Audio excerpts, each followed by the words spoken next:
anyone guess where this sound comes from?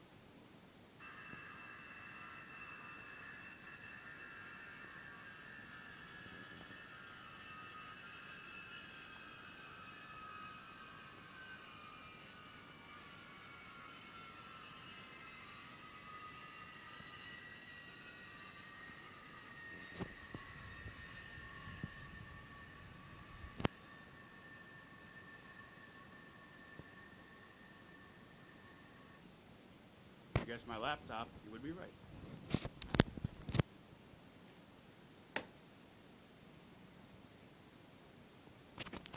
This is the review for the Gemini MACs C-5B Galaxy from Dover, Delaware. This was their very first Gemini MACs C-5 Galaxy, and it was an October 2010 release. Now, to my knowledge, this is the only Gemini MACs plane, and I believe only Gemini Jet's plane, period, that actually came with its own display stand. It was right there. Display stand came in there. I believe that was the only plane that actually ever came with its display stand. There are the specifications. This aircraft uses General Electric TF39 GE1C engines, which are the engines that make that distinct, awesome whining, grinding sound that everyone's so familiar with. Front of the box, got the Dover tail flash on the front. C-5 Galaxy 400 scale. Same thing on the back. There are its features.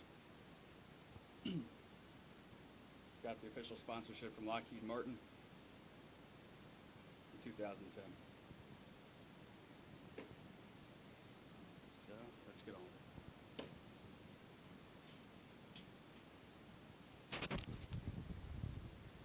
So here's the model.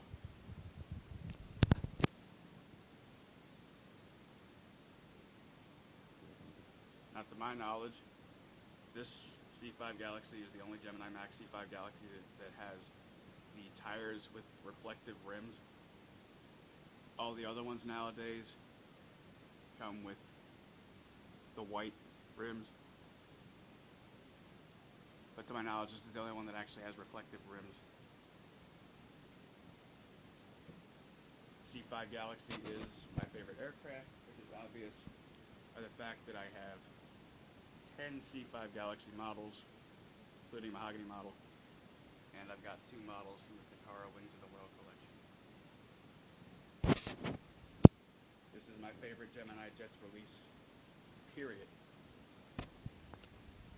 And ironically enough, this was released the exact same year that I went to Dover for the first time. So it was a pretty nice addition to my collection. If anybody was ever wondering what it is that makes the noise of the C-5, the engines, there are these little slots around the outer edge of the engines.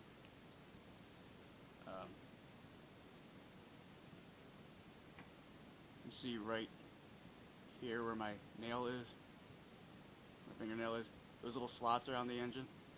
When they open up, they make the distinct grinding sound like you just heard in that clip that I played for you in the beginning. When those slots are closed, it makes the distinct whining sound when it flies over, just the whine. But when those little slots are open, it makes the grinding sound. The Gemini MACs logo at the bottom, and the hole the display stand goes into has a little rubber insert around it so that the display stand doesn't scratch the plane, which is a really nice addition. The decals, simply amazing. There's the Dover tail flash. The registration number is 70045. Right there it says 436th Airlift Wing, 512th Airlift Wing. It's got all the decals. There's the back cargo door, the rear cargo ramp, and there's the front cargo nose, the hinge nose. There's the upper loft area, the little air vents in the bottom to stabilize the plane. There's the rear light and the upswept tail so that loading cargo can be unobstructed. Tail up high makes cargo easier to load into the cargo bay. The detail in the TF39 engines alone is just astounding. down, let alone the entire plane.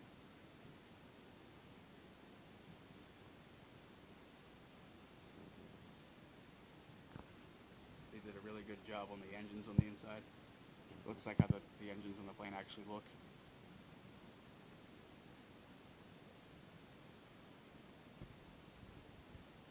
Pretty decent size.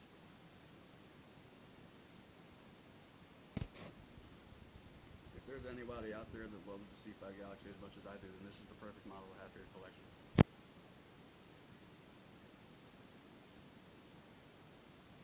And on the side, here's from the front. This aircraft does, in fact, have rolling wheels, which just adds to the aircraft's detail, makes it more lifelike.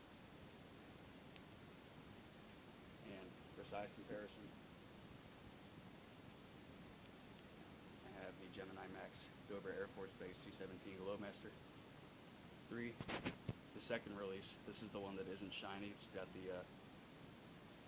the opaque acrylic type feel to it. It's not reflective at all, which is how the real aircraft is. The C-5 is nearly twice its size in every single way.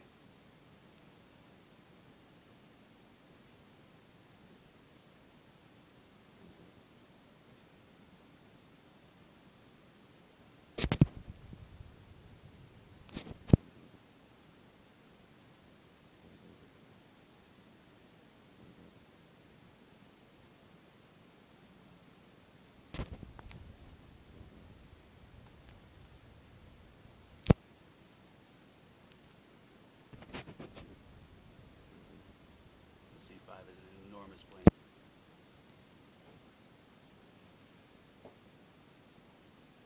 Now, for anyone out there that doesn't have a C-17, I'm pretty sure every single Gemini disc collector has a 747 model. Not just Gemini disc collectors, every aircraft model collector has a 747, and still, the C-5 is bigger than the 747. Now, for anyone that's interested,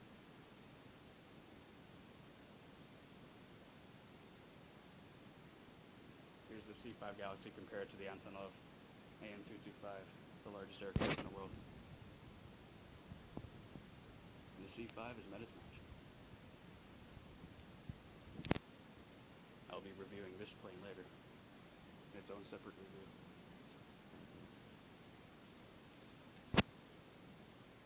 So, overall, this is a great model, my favorite model in my collection.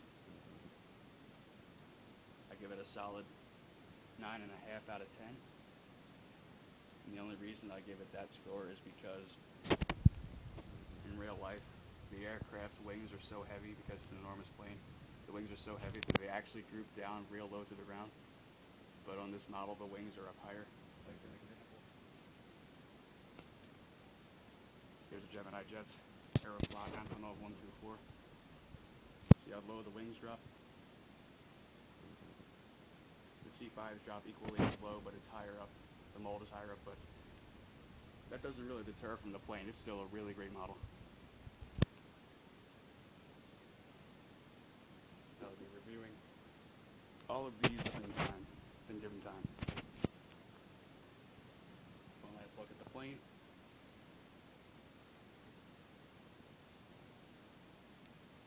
Cockpit design. Got the refueling receptacle.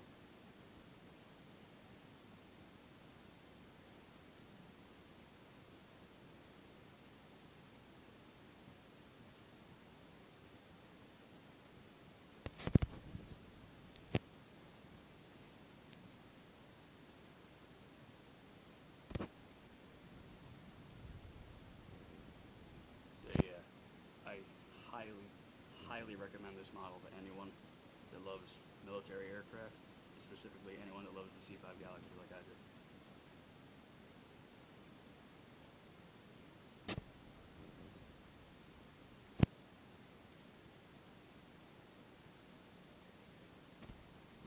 If anybody out there knows what the actual name for the little slots on the engines are, you can leave a comment below what the actual name is. I'd actually appreciate it.